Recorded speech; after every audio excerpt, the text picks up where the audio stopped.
अस्सलाम वालेकुम, welcome to my channel.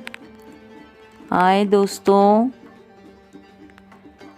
आज की डिज़ाइन बहुत टॉप की डिज़ाइन है।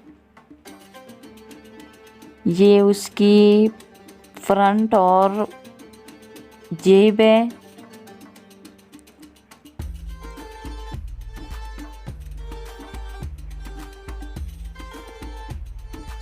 और ये इसकी स्लीव्स है जो बीच में डब्बे बने हुए हैं जहाँ पे शीशे का काम होती हैं।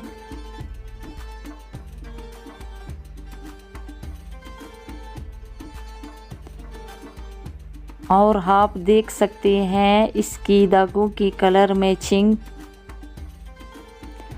ये उसकी बॉर्डर है।